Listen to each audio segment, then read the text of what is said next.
श्री सद्गुरु महाराज की जय।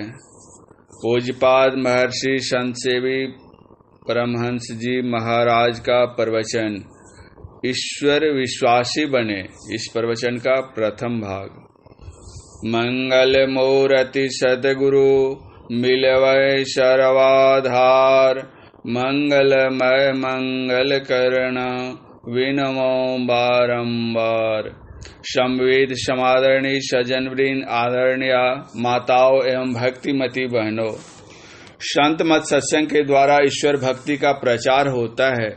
वह ईश्वर भक्ति अंधी भक्ति नहीं, ज्ञान योग युक्त भक्ति है। जिनकी हम भक्ति करना चाहें उनके स्वरूप का ज्ञान हमें होना चाहिए। पहले परोक्ष ज्ञान, पीछे अपरोक्ष ज्ञान। गोस्वामी तुलसीदास जी महाराज ने लिखा है, जाने बिनु न होई प्रतीति, बिनु प्रतीति होई नहीं प्रीति, प्रीति बिना नहीं भक्ति दृढ़ाई, जिमी खगेश जल कै चिकनाई।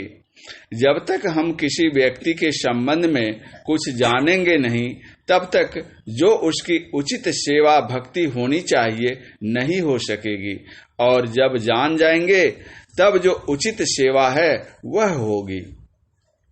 ईश्वर के संबंध में जब तक हम समझेंगे नहीं कि वे स्वरूपतः कैसे हैं, तब तक उनकी भक्ति कैसे कर सकेंगे। नाम के बिना नामी को कैसे जान सकेंगे। परम प्रभु परमात्मा के अनेक नामों में राम भी एक नाम है। रम धातु से राम शब्द बना है, जिसका अर्थ होता है जो सब में रमन करता हो। रमन्ति योगिनो यस्मिन स रामः, जिसमें योगी जन रमन करते हैं वह राम है।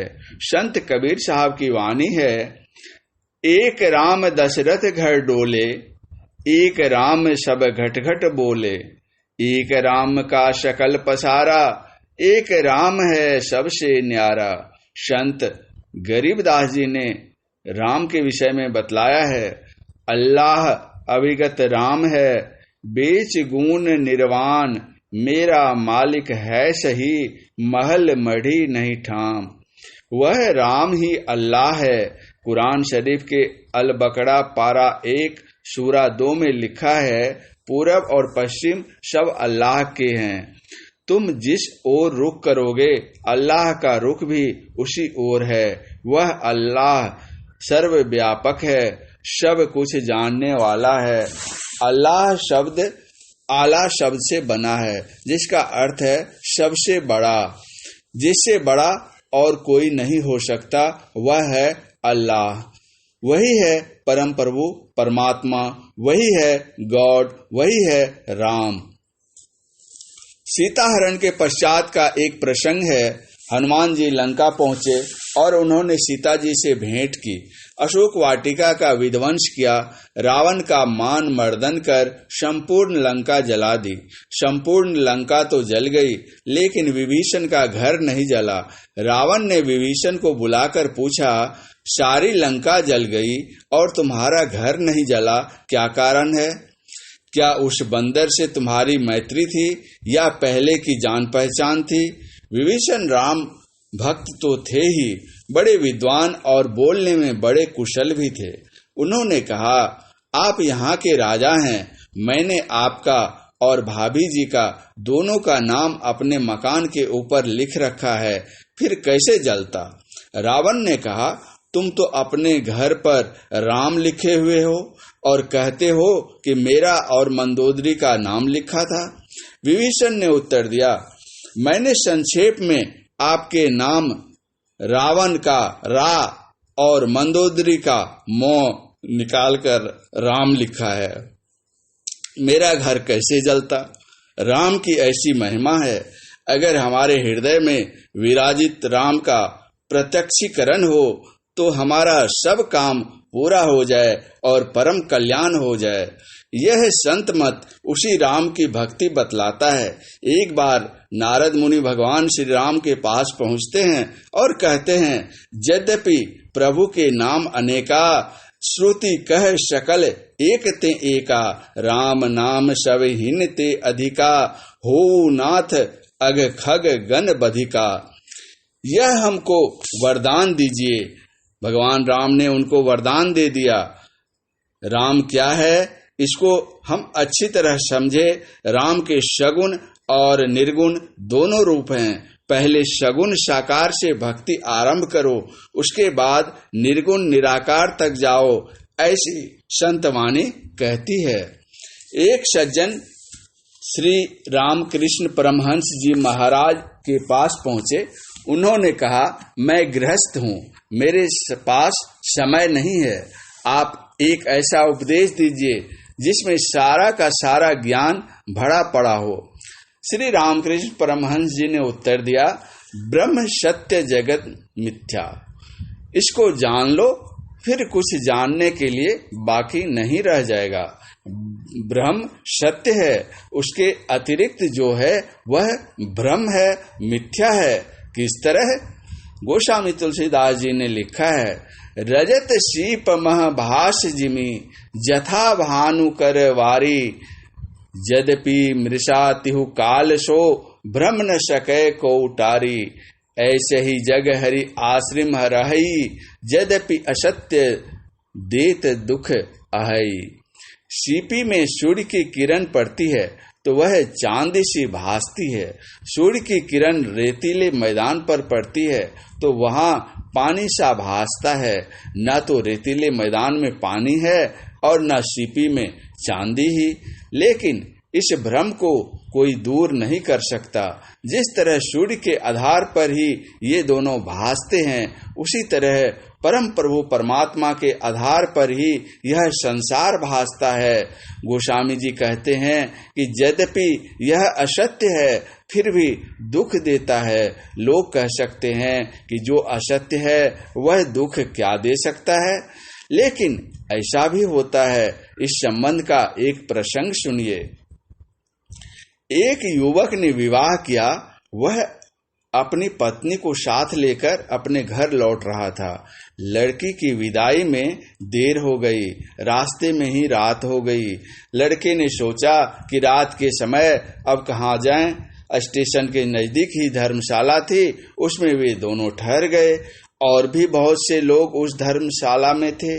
जब दोनों खा पीकर निश्चिंत हुए और अपने कमरे में बैठे तो प्रेमालाप में लड़के ने अपनी पत्नी से पूछा, कहो हम लोगों का जब लड़का होगा तो उसको तुम क्या पढ़ाओगे?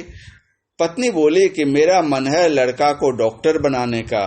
आपका क्या मन है? लड़के ने कहा, मेरा मन है वकील बनाने का।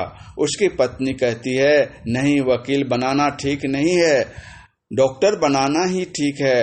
लड़का कहता है, देखो डॉक्टरी सबकी चलती नहीं, किसी किसी की चलती है, लेकिन जो वकालत करेगा तो कुछ न कुछ कमाकर तो लावेगा ही। उसकी पत्नी कहती है कि नहीं, वकालत में तो वकील स्वयं झूठ बोलते हैं और दूसरे से भी झूठ बोलवाते हैं। झूठी कमाई ठीक नहीं है। जो थोड़ी सी सच्ची पवित्र कमाई होगी वही ठीक लोगों का उपकार तो होगा। इस प्रकार वार्तालाप होते होते बात बढ़ गई। लड़की कहती है डॉक्टर बनाऊंगी और लड़का कहता है कि वकील बनाऊंगा।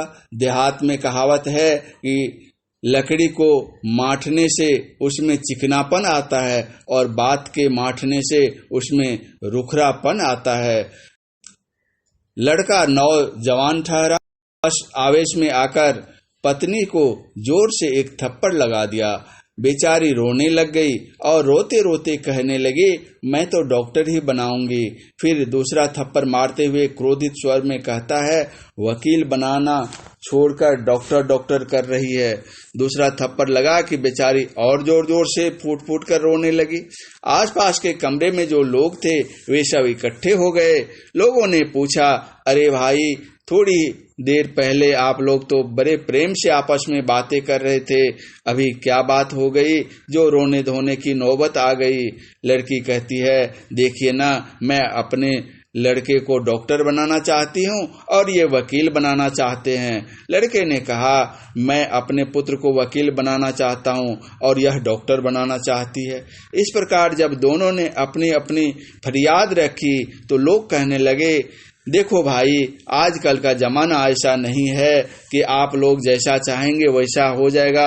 लड़के की रुचि जाननी पड़ती है कि वह क्या पढ़ना चाहता है, क्या बनना चाहता है। लड़का को बुलाओ और पूछो कि वह क्या पढ़ना चाहता है। इस पर दोनों लज्जित होते हुए संकुचित स्वर में कहने लगे, अभी तो हम लोग शादी करके आ ही रहे हैं, लड़का कहाँ है। यह घटना बतलाती है कि जैसे लड़का तो हुआ नहीं और मारपीट रोना धोना सब तो हो ही गया, इसी प्रकार यद्यपि संसार मिथ्या है फिर भी उससे दुख होता है। यद्यपि असत्य देत दुख अहई, यही बात गोस्वामी जी ने कही है। यह प्रत्यक्ष सत्य है कि संसार असत्य है, लेकिन उसका जो दुख सुख है वह तो हम लोग भोग ही रहे हैं। इसलिए संत सूरदास जी महाराज ने कहा, ताते से ये यदुराई। इस प्रवचन का दूसरा भाग अगले प्रवचन पाठ में। श्री सद्गुरु महाराज की जय। पूज्यपाद महर्षि संत सेवी परमहंस जी महाराज का यह प्रवचन दिनांक 8/4/2002 ईस्वी को अखिल भारतीय संत मंच सत्संग के 91वें वार्षिक महाधिवेशन कटिहार में अपराह्नकालीन सत्संग के शुभ अवसर पर हुआ था।